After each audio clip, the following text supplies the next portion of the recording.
6 horas 37 minutos, de volta com o Manhã no Ar e as principais notícias do dia. Muito obrigada pelo carinho da sua audiência. Você que já está prontinho para saber as principais notícias dessa manhã de sábado aqui no Manhã no Ar. Lembrando que para interagir com a gente é muito simples. É só você ir na nossa rede social, vai no Facebook do Manhã no Ar, deixa seu recadinho que eu estou esperando por você. Você também pode acompanhar a nossa programação através do aplicativo Acrítica Play. Se você ainda não tem, dá tempo de baixar, ele está disponível nos sistemas Android e iOS e por lá você acompanha todo o nosso conteúdo, além de conteúdo extra feito exclusivamente para quem acompanha o Manhã no Ar através da internet. Você pode acessar também o www.acriticaplay.com. E você já sabe que sábado é dia de Café no Ar e o nosso convidado de hoje é o novo integrante do time de apresentadores da TV Acrítica, o polêmico e irreverente Siqueira Júnior. Ele estreia já na próxima terça-feira no Alerta Amazonas. Mas hoje a gente te mostra a trajetória dele e as novidades que ele está preparando para você aqui na TV Acrítica. Se você não assistir... Vai morrer? Não, que é isso. Vai perder um programa legal, cheio de informação. Entendeu? Vai ser bem interessante. Tá muito legal, então não perde que daqui a pouquinho a gente toma esse cafezinho e você é o nosso convidado.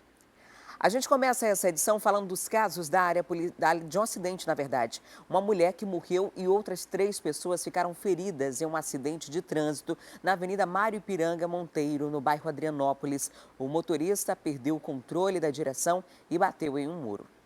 O acidente aconteceu por volta das 5 horas da manhã, aqui na Avenida Recife, no bairro Adrianópolis, na zona centro-sul de Manaus.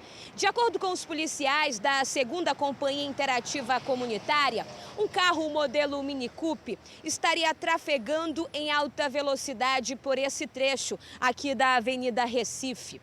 4 pessoas estavam nesse carro, 2 homens e 2 mulheres. As mulheres foram identificadas como Raquel Lamego, de 22 anos, e Gabriele Batista, de 19 anos. 2 pessoas que estavam no banco de trás foram arremessadas do veículo.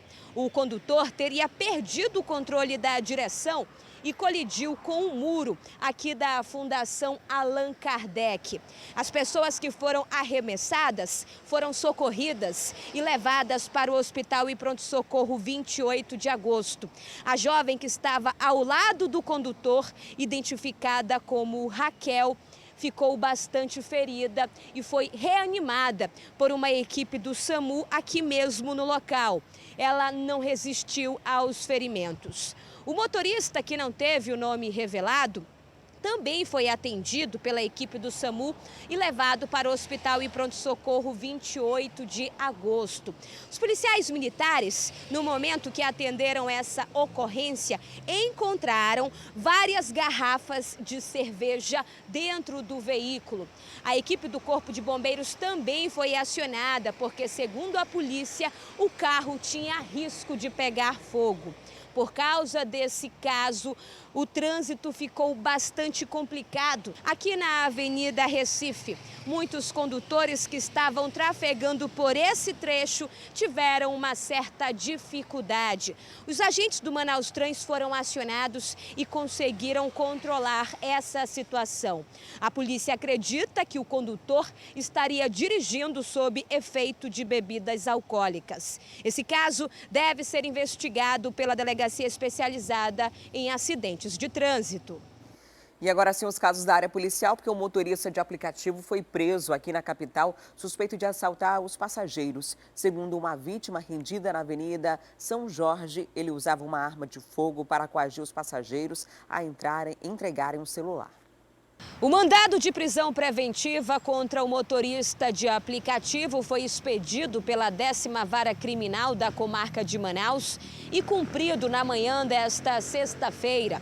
Joermerson da Silva Balieiro foi preso por policiais civis na Avenida A, no bairro Lagoa Azul, na zona norte de Manaus. Ele é suspeito de assaltar os passageiros durante as corridas. Nas investigações da Polícia Civil, Civil, uma das vítimas denunciou o caso na delegacia. Um militar identificado como Ezequias da Silva. Essa vítima, em depoimento, relatou para os policiais que no dia 24 de junho deste ano havia solicitado uma corrida através do aplicativo no bairro da Raiz, que fica na zona sul de Manaus. O veículo chegou na porta desse militar às 8 horas da noite. No momento que a vítima entrou no carro, acreditava que se tratava de um motorista honesto. Durante toda a corrida, Joermerson teria ficado calado, mas quando chegou no destino final, se revelou e anunciou o assalto. Esse suspeito teria mostrado o que seria uma arma de fogo para a vítima e, em seguida, já anunciou o assalto. Levou o telefone do militar e fugiu do local. A vítima ficou desesperada com a situação, recorreu para uma amiga e informou que teria sido vítima de um assalto. As investigações iniciaram, ele registrou um boletim de ocorrência na delegacia e a Polícia Civil conseguiu identificar a placa do veículo de Joermerson. O mandado de prisão preventiva foi expedido pela 10ª Vara Criminal da Comarca de Manaus. Os policiais conseguiram prender esse suspeito e agora ele deve responder pelo crime. A Polícia Civil agora está pedindo ajuda da população. Qualquer pessoa que identificar o Joermerson pode se deslocar até a delegacia e denunciar o caso. E um homem de 29 anos foi preso em flagrante por estuprar a própria enteada, uma criança de apenas 5 anos. O crime foi presenciado pela prima da vítima, que acionou a polícia. Um homem de 29 anos teria abusado da própria enteada, uma menina de apenas 5 anos, dentro de casa, quando estava ali a sós com a garota. Quem teria presenciado esse crime foi uma prima que prontamente acionou a polícia e o caso foi atendido pelos policiais da 12ª SICOM, que logo encaminharam a ocorrência aqui para a DEPCA. Quem vai trazer mais informações sobre esse caso é a delegada titular Joyce Coelho. Sim, mais um caso de abuso sexual intrafamiliar, vitimando aí uma criança de apenas 5 anos de idade que estava em casa na companhia do padrasto. E pelos relatos da criança, ele a levou para o quarto e iniciou os toques libidinosos que foram presenciados por uma prima que entrou no quarto e acabou vendo a situação e, inconformada, de imediato denunciou, acionou a polícia militar. A ocorrência foi atendida pelos policiais da 12ª SICOM e, ao chegar na delegacia e confirmar os fatos, ele próprio não nega que tenha tocado libidinosamente, até porque foi uma situação com testemunha. Então, ele foi flagranteado pelo crime de estupro de vulnerável. Agora, doutora, em depoimento, ele alega que essa teria sido a primeira vez e que não foi bem assim como pareceu, né? Mas, em depoimento, tanto da vítima quanto da prima, as características todas dos relatos apontam que foi algo pensado ali pelo criminoso, né? Sim, indubitavelmente houve o ato libidinoso, foi presenciado pela prima da vítima que acionou a polícia, a vítima relatou, ele confirmou, afirma que não teve intenção, né? Afirma que não teve intenção, a criança em seu relato, inclusive acrescenta que ele pediu que não contasse para sua mãe, para a companheira dele, então caracterizando realmente aí o crime de estupro de vulnerável na intenção, né, no toque libidinoso que houve, e aí é uma característica de consumação realmente do estupro de vulnerável. Para combater isso, a gente precisa conversar com as nossas crianças, orientá-las para que num primeiro toque inoportuno desse, num primeiro toque criminoso desse, ela realmente relate, para que ela não se torne aí abusada com frequência e que os danos advindos desses abusos não sejam minimizados, né? Então, a criança precisa ter consciência do que é um toque inoportuno, diferenciar isso de um carinho, e ela precisa saber o que é que caracteriza um abuso sexual. Além disso, as famílias podem acionar a polícia militar ou vir até aqui mesmo na sede da DEPCA para fazer esse boletim de ocorrência. Com certeza, cada caso é um caso. Nesse caso, estava caracterizado ali, estava na flagrância, era flagrante, tinha acabado de acontecer. Então, a família agiu corretamente ao acionar a polícia militar, que estava ali fazendo patrulhamento, né, aos arredores, e trouxe a ocorrência para a delegacia. E um vendedor de pastéis foi preso no bairro Cidade Nova, suspeito de aliciar duas adolescentes de 13 anos na porta de uma escola estadual na Zona Norte. A Juliana Silva tem os detalhes desse caso para a gente, é com ela que eu converso agora ao vivo. Olá, Ju, muito bom dia para você. Conta para a gente outros detalhes, né? Além dessa questão do aliciamento, a polícia encontrou drogas com esse suspeito.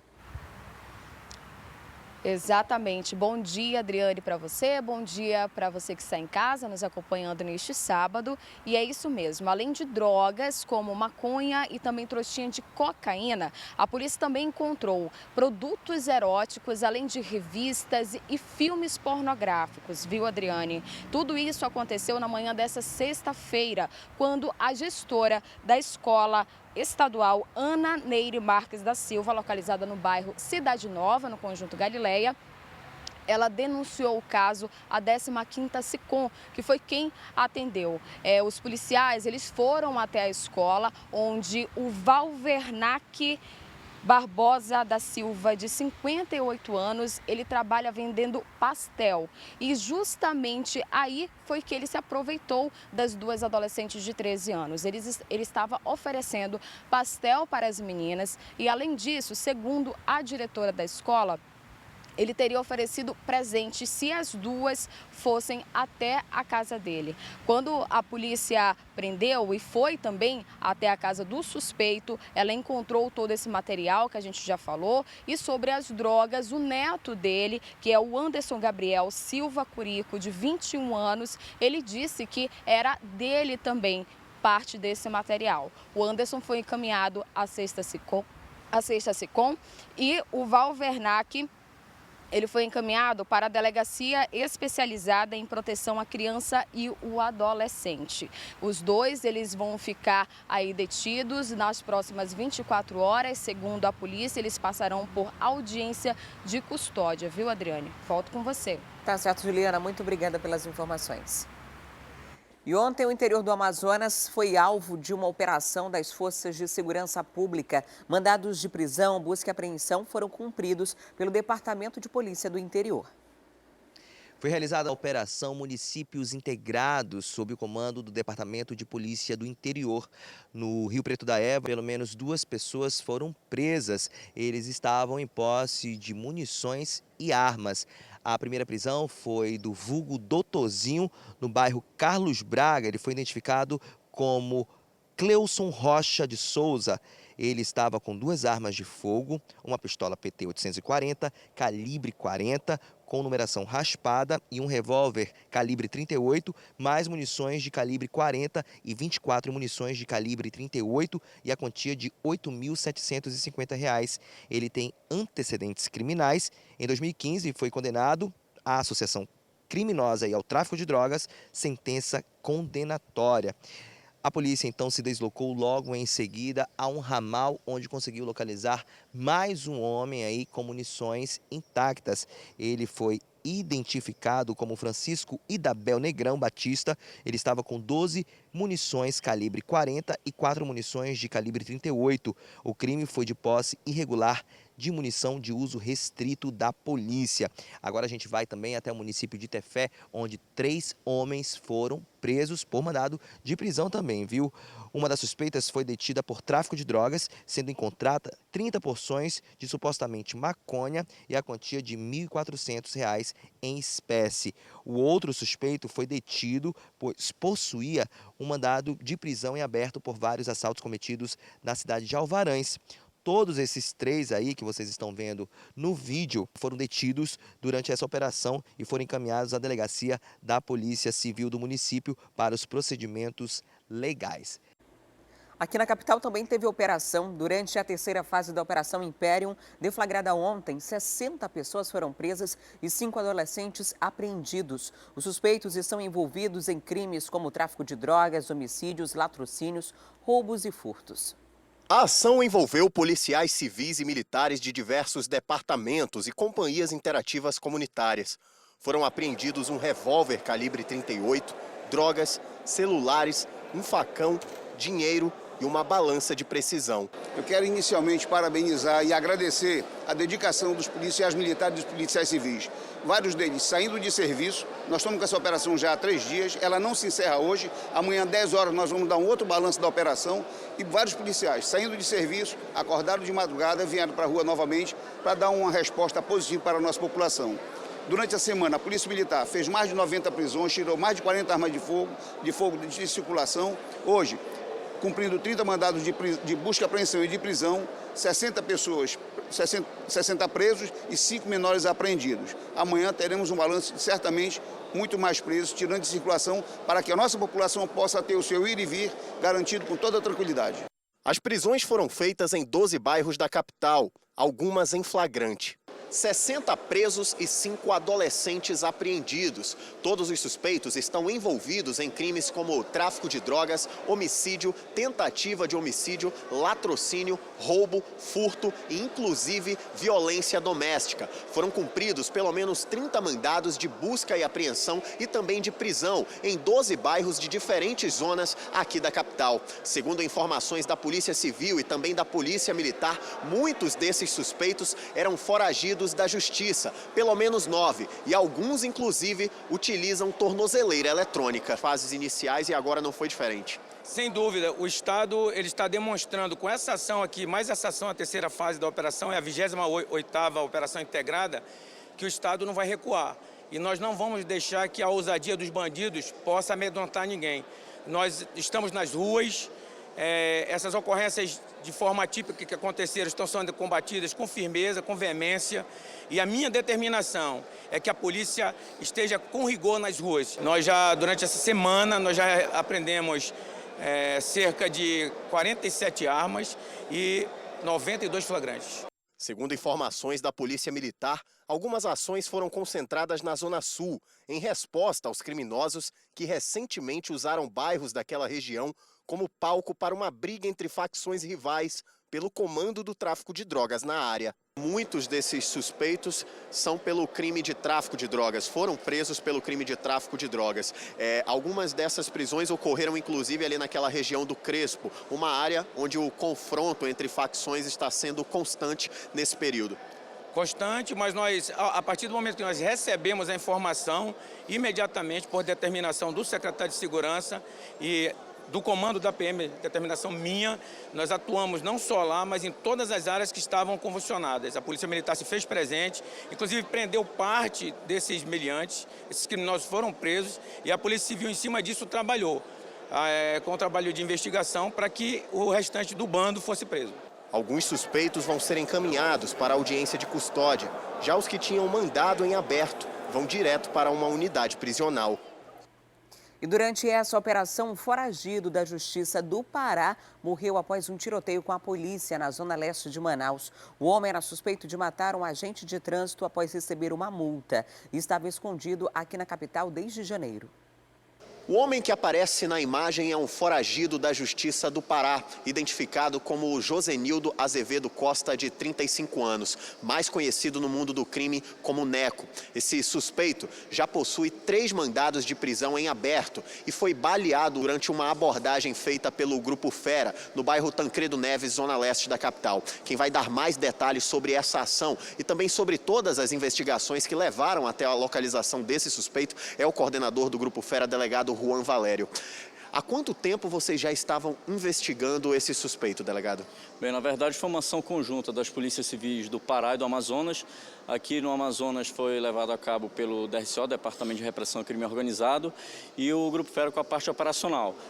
Tínhamos informações de inteligência do Pará que ele estaria aqui desde o início do ano, né, e agora, já nesse último mês, foi intensificado por parte do DRCO as investigações e conseguiram localizar o local onde ele ficava homiziado, né. Então, a partir de então, foram feitas diversas vigilâncias e investigações relacionadas ao local para ter certeza de que se tratava do alvo, até porque é um elemento aí de alta periculosidade. Ele é foragido do sistema prisional de Abaetetuba, numa fuga de 155 presos, pelo menos, né? E desde então ele estava foragido. Ele é faccionado do Comando Vermelho, né? Então ele comandava o tráfico naquela área, ele designava execuções. Para você ter uma ideia da crueldade dele, ele mandou executar um enfermeiro porque flertou com a ex-esposa dele.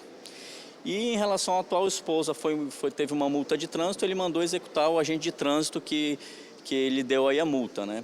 E aqui no Amazonas tínhamos informações pelos colegas da Polícia Civil do Pará que ele ficava arquitetando planos aqui de execuções de policiais, autoridades da magistratura, Ministério Público, né? Então, um elemento de altíssima periculosidade. Já tinham tentado prendê-lo antes, mas ele sempre conseguia evadir-se do local, ele sempre atirava ou tinha rotas de fuga. Então, um cara aí bem profissional do mundo do crime. Então, a partir de todas essas informações de inteligência, munidos do mandado de prisão, ele tem 3 mandados de prisão em aberto, diversos crimes por quais ele responde também. Nós fizemos aí durante a madrugada toda vigilâncias e cercamos o perímetro para que realmente ele não saísse da residência. A casa era altamente fortificada, tanto com grades, correntes, tivemos muita dificuldade de adentrar no miolo da casa, por assim dizer, né? E, para nossa surpresa, não encontramos inicialmente. Começamos a fazer várias buscas pela residência e, para nossa surpresa, encontramos vários locais secretos nessa casa.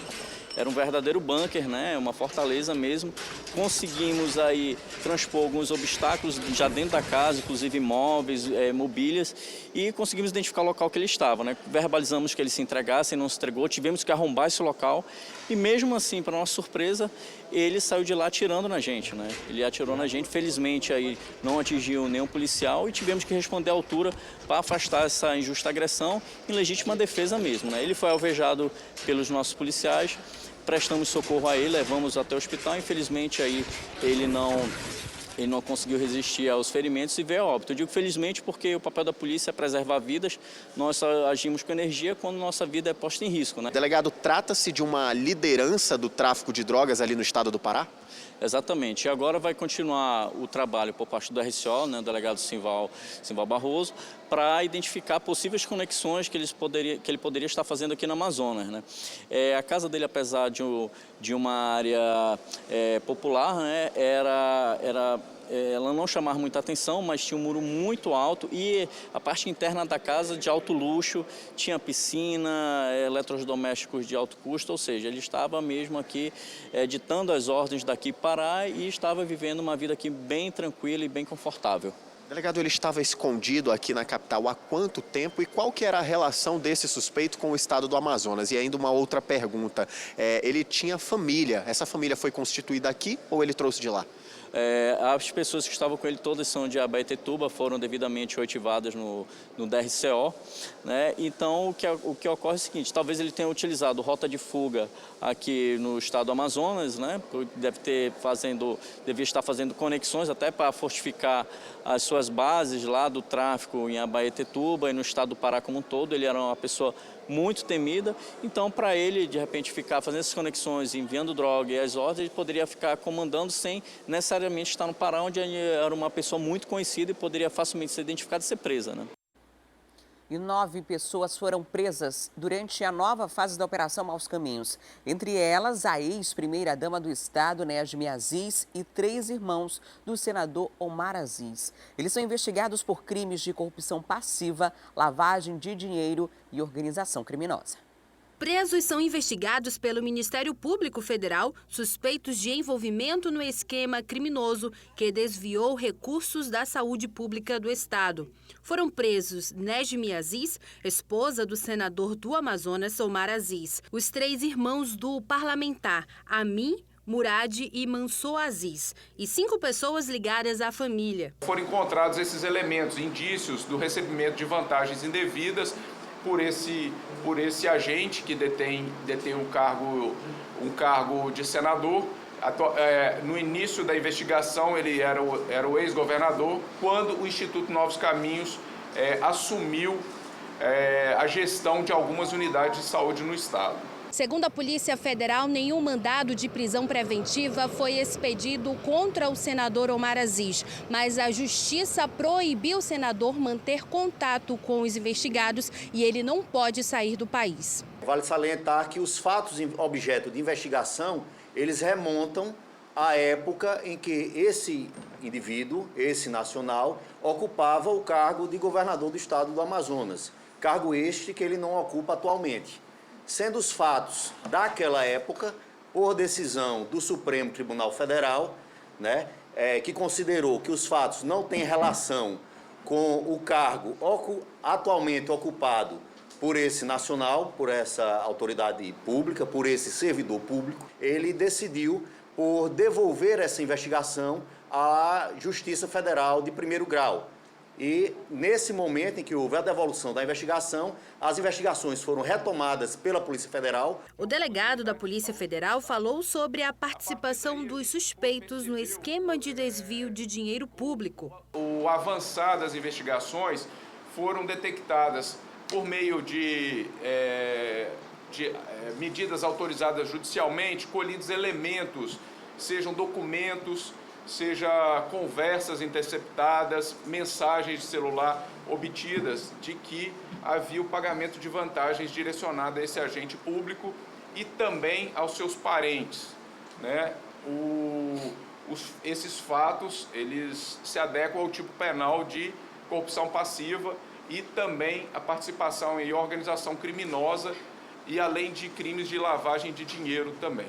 A ação é uma das fases da Operação Maus Caminhos, que prendeu o empresário e médico Mohamed Mustafa, acusado de chefiar um esquema que desviou mais de 100 milhões de reais de recursos da saúde do estado. A operação da Polícia Federal também foi executada em Brasília e em São Paulo. Ao todo, foram cumpridos 9 mandados de prisão temporária, 15 de busca e apreensão, 18 mandados de bloqueios de contas de pessoas físicas e jurídicas, 7 mandados de sequestro de bens móveis e imóveis. Em relação à Operação Maus Caminhos, elas ocupavam, ou pelo menos uma delas, ocupava uma posição topográfica, e por isso o nome da operação é Vertex, que está acima.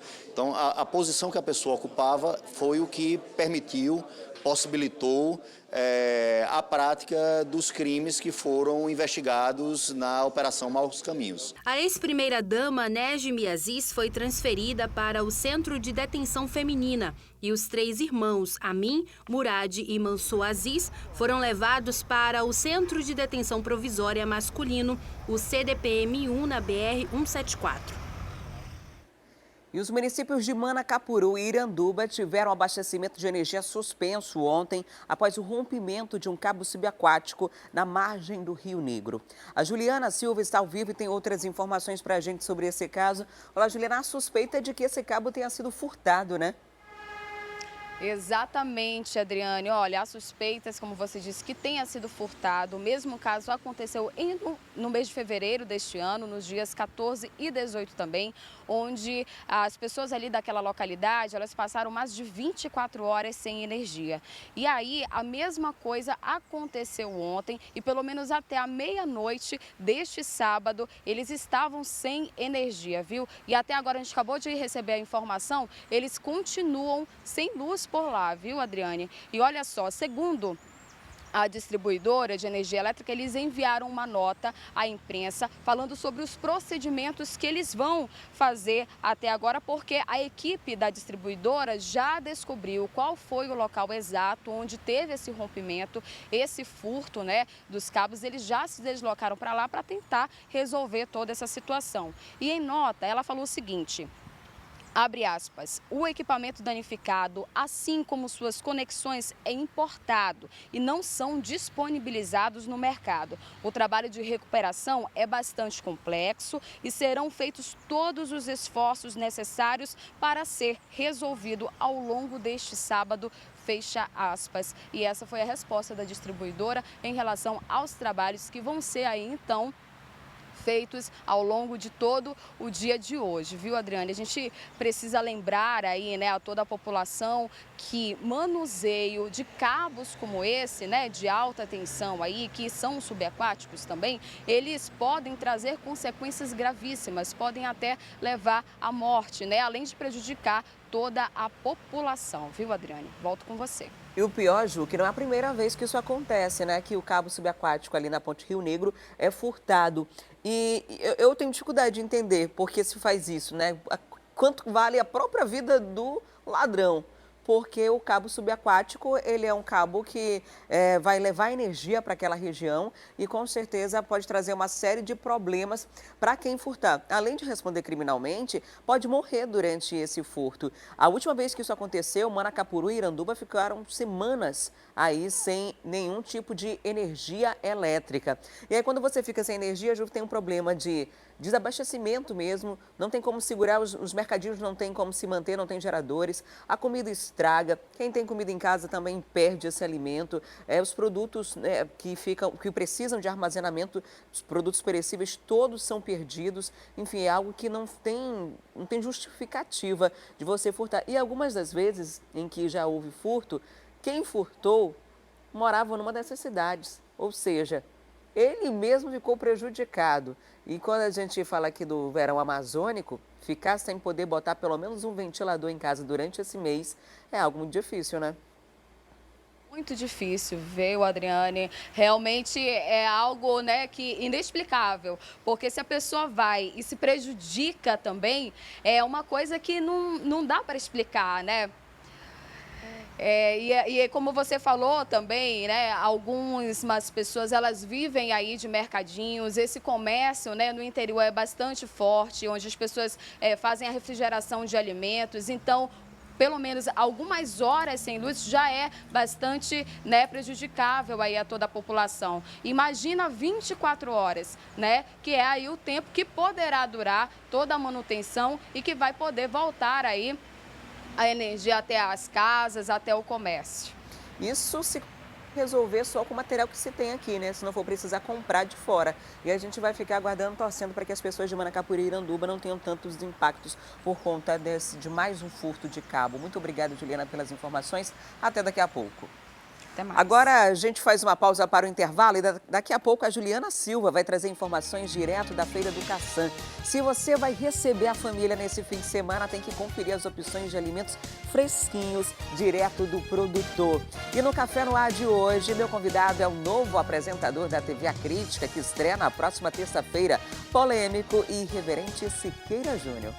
Um Café no Ar em que você vai conhecer melhor alguém que a partir de agora vai fazer parte do seu dia a dia na telinha da TV A Crítica. Estou falando do José Siqueira Barros Júnior, o Siqueira Júnior. Você?